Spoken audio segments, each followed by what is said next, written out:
Good evening to all of you. Welcome to the grand opening of LL Hotel and Resort here in Manila. Now let us hear from the woman behind this successful project, Ms. Lanelle Sandoval. Kung bago ka pa lang sa channel neto, Ate Genio, istorya mo, ikwento ko. Huwag kalimutang pindutin ang notification bell and subscribe button. Maraming salamat! Binuhos ni Eliza ang laman ng plate ng kare-kare kay Lanelle at sabing, "Oops! Nadulas sa kamay ko." Mabuti na lang ay nakaiwas si Lanelle at ang braso niya lang ang natamaan. Lahat ay nagulat at naintriga sa nangyari kaya napatingin sa gawin nila. "Oh, look at you! Ang balhal mo kasi. Ayan tuloy." Pag-aakusa ni Eliana. Biglang lumapit si Jude. "Eliza, Eliana, anong ginagawa niyo?" Galit na sabi ni Jude. Eliza pouted. "Jude, ito kasing pinsan namin. Nako, walang utang na loob. 7 years ba naman na hindi?" "Go back," diin na sabi ni Jude, cutting Eliza's word. Tumango ang kambal at umalis. "Are you alright, Lanelle?" Tanong ni Jude na lumapit kay Lanelle na pinupunasan pa ang braso gamit ng panyo. Iyon ang unang beses na magkikita ulit sila ni Jude personally noong inihatid niya ito sa airport. Hindi na sila nagkausapan ni Jude. Hindi na rin siya nagbalak dahil ayaw niyang mas lumalim pa ang nararamdaman niya sa lalaki. Mas itinoon niya ang atensyon sa kanyang business. "Oo, okay lang ako," sagot pa ni Lanelle. "Doon tayo mag-usap palayo sa mga mata ng mga tao." Hawak ni Jude sa brasa niya. May dumating na staff ng event na nilinis ang sahig na sinenyasan ni Jude. Nang nasa parte sila na malayo sa mismong event hall ay nagtanong agad si Jude. "Kamusta ka na, Lanelle? Hindi mo sinasagot ang unang tanong ko." "Sorry sa ginawa ng kambal mo." Bumuntong hininga si Lanelle. Hindi niya pwedeng sabihin ang tunay na dahilan kung bakit siya naroon. "Hayaan mo na sila. Siguro nandito ako para maghanap ng mayamang tao na bibingwitin dito. Katulad ng plano ng mga pinsan ko." Pabirong sabi pa ni Lanelle na ikinangiti naman ni Jude. "Talaga?" At natawa si Lanelle. "Umuwi ka na pala sa Pilipinas. 2 taon na. Hindi na nga kita makontak kaya't wala ka rin sa dati mong tinitirhan. Wala na akong balita sa'yo. I need to focus sa work and my dream, Jude. Baka nagsimula ng event, baka hinahanap ka na nila. Hindi naman akong hinihintay na lang kung hindi yung may-ari ng malaking resort na itatayo. Tell me, Lanelle, why are you here?" Usisa ni Jude na tinitigan siya sa mukha. "Ayaw mo bang maniwala sa sinabi ko? Alam kong hindi ka gano'n nahahanap ng mayayaman na mapapangasawa." Ani ni Jude. "You don't know me well, Jude." Ngiti pa rin Lanelle na ikinakunot naman ng noon ni Jude. "So, totoo ba ang sinabi mo?" Parang ayaw pa nitong maniwala. Tumawa naman si Lanelle. "Bumalik ka na nga roon, baka hinahanap na din ako." Tumalikod pa si Lanelle upang umalis pero hinawakan ni Jude ang kamay niya. "Lanelle, sabihin mo nga, nagbibiro ka lang ba?" "Oo na, binibiro lang kita." Natatawa sabi pa ni Lanelle. Naroon pa rin ang nararamdaman niya. And she hated that she had thought it's gone. Nais na nga magtanong dito kung may nobya na ba ito o asawa. Pero natatakot siya sa maaaring isasagot nito. Hindi pa siya handa. Hinila niya ng marahan ang kamay na binitawan ni Jude. "See you around, Jude." Bumalik si Jude sa loob ng event kung saan may entertainment ng mga sumasayaw ng mga babae at lalaki sa stage.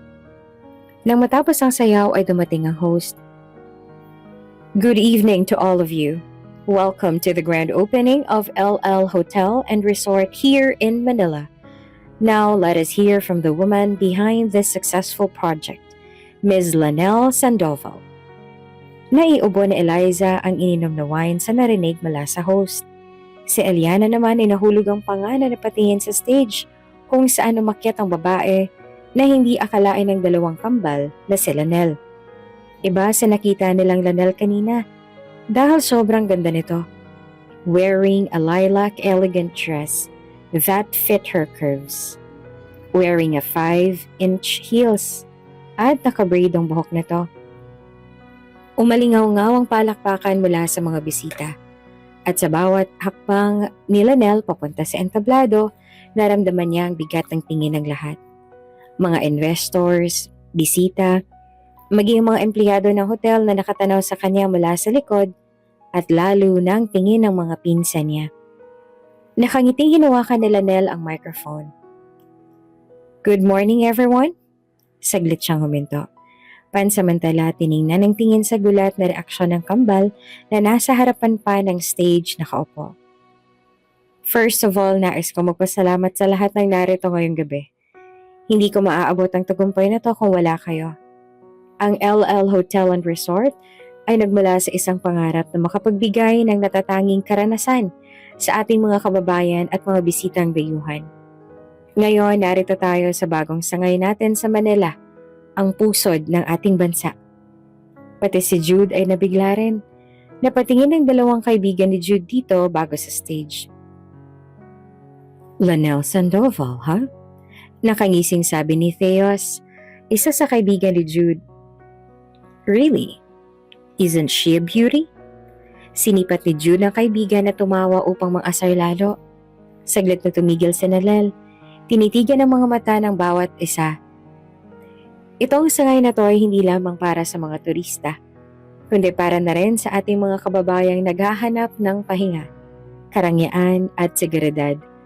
I want to invite you to continue being part of our journey towards even more success. Again, thank you so much and welcome to LL Hotel and Resort. Bumungad ang palakpakan, ngunit ang kabal ay hindi pumalakpak.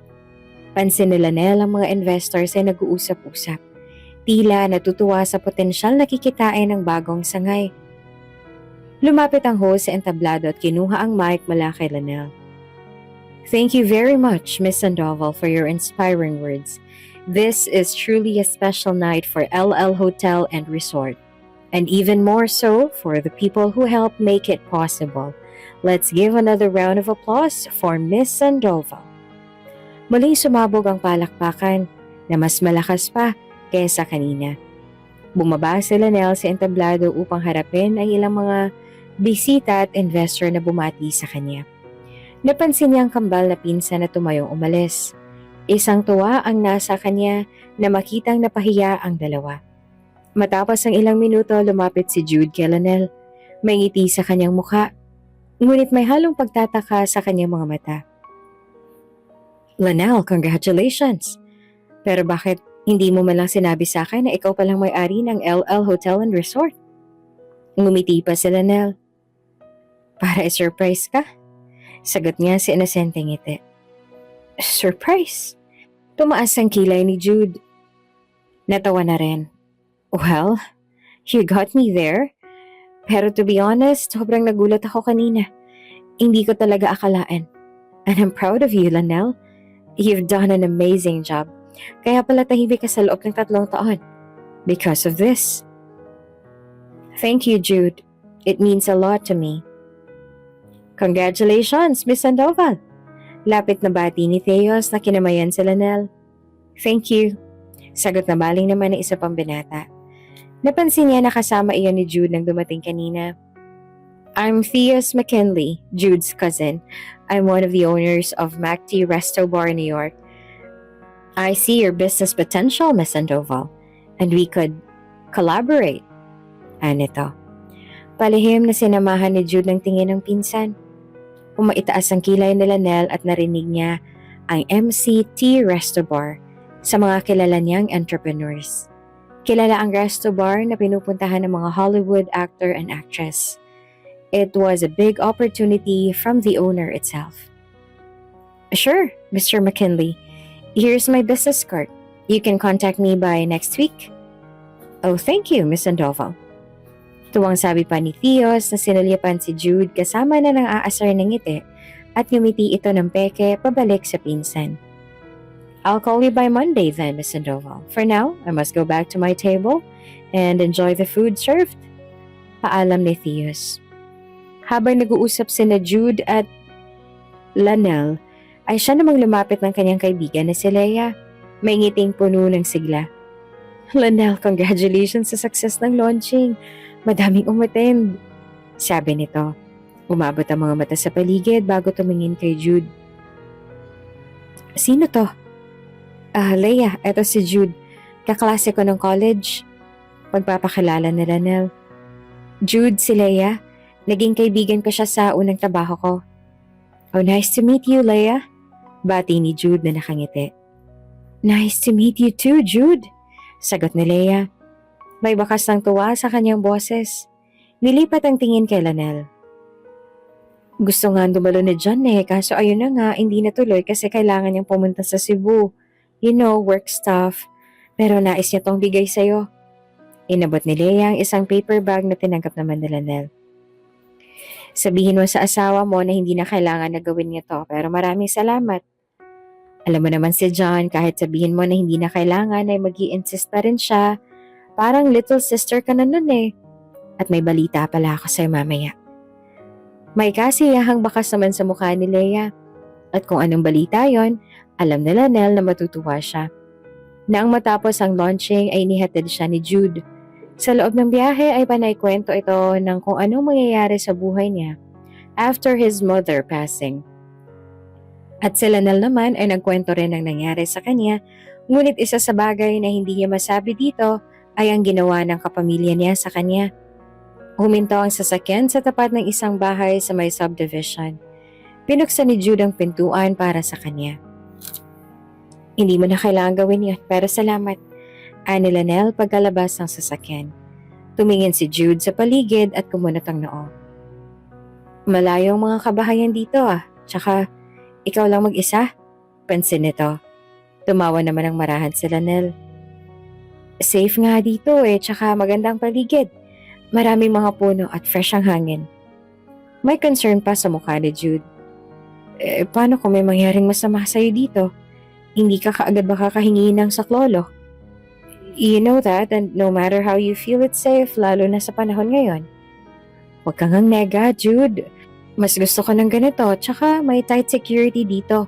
Walang nangyayaring looban kung yun ang kinakatakot mo para sa akin. Paliwanag pa ni Lanel. Mananatili ka pa ba? May lakad kasi ako maya-maya. Saan ang lakad mo? Usisa pa ni Jude. Business matter. May kailangan akong gawin sa private company na pagmamay-ari ko. Sagot na Lanel. Ihahatid na kita. Suwestyon naman ni Jude nang umisi. Wala ka bang gagawin ngayon? Unahin mo yon, tsaka may driver naman ako sa company. Parang ayaw mo naman ako makasama. Nagbibiro, sabi pa ni Jude. Hindi naman sa ganon, may naiintindihan ko. Nagbibiro lang ako, Lanel. Yung phone mo, sabi ni Jude na inilahad ang palad. Phone ko? Bakit? Takang tanong na Lanel. Ilalagay ko ang number ko. At kung kailangan mo ko, o kailangan kita, we could communicate each other easily. Kinuha ni Lanel ang phone at ibinigay dito. Ayaw niya namang maging rude kay Jude, lalo pa ay kaibigan niya ito. Jude typed his number and called his, before handing it back to Lanel pagkaring ng phone ito. Muna na ako, Lanel. Paalam ni Jude na kumaway pa sa kanya. Ngumiti naman si Lanel na kumaway rin. Nang makaalis si Jude, pumasok na siya sa loob ng gate.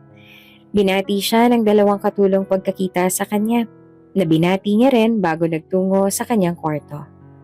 Marami siyang gagawin sa araw na yon. At nalalapit na rin ang kaarawan niya. She is turning 29 at hindi na siya bumabata. Siguro kailangan niya ng magkapamilya at humanap ng taong para sa bagay na yon. Lalo pa, hindi siya naniniwala sa pag-ibig. Tsaka ang pag-ibig ay natututunan naman kung parehong gusto ang isa't isa. Iyon ang mahalaga.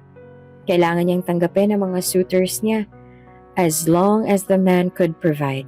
Had a good background and God-fearing. That's enough. Samantalang hindi pa rin makapaniwala ang kambal sa nalaman na ang pinsan nila ay mayaman na at may-ari pala ng kilalang hotel. Nakakainis talaga. Bakit naman kasi naging ganon sa Lanel? Ngit-ngit pa na Eliza. Nagsiselo siya at naiinis sa nangyari. Sobrang napahiya ito sa ginawa. Paano na naman nagsasabihin ni Mommy kapag nalaman niya? For sure, hindi siya matutuwa. Anas ni Eliana na inubos ang laman ng champagne. Pagsasabihin na naman tayo. I had enough. Humalikip-kip si Eliana na umupo sa couch. Bakit kasi napakaswerte ni Lanel? Nasa kanya na lahat. Dapat kasi katulong lang siya. Iyon ang nararapat sa kanya. Dahil kung hindi siya magaling kesa sa atin, hindi naman tayo magkakaganito eh. Dagdag pa ni Eliana sa inis. Kinuha niya ang isang baso ng vodka at ininom iyon. Si Lanel na maganda. Si Lanel na matalino. Si Lanel na naging cum laude. Si Lanel na halos gusto lahat ng mga lalaki. Puro na lang siya. At ngayon si Lanel na may haman? Binuksan ni Eliana ang laptop at may sinearch sa internet. At dito na nga nagtatapos ang ating kabanata. Ano kayang pinaplano ng kambal? Hanggang saan naman sila dadalhin ang kanilang inggit kay Lanel? Abangan sa susunod na kabanata. Kung bago ka pa lang sa channel neto, Ate Genio, istorya mo, ikwento ko. Huwag kalimutang pindutin ang notification bell and subscribe button. Maraming salamat!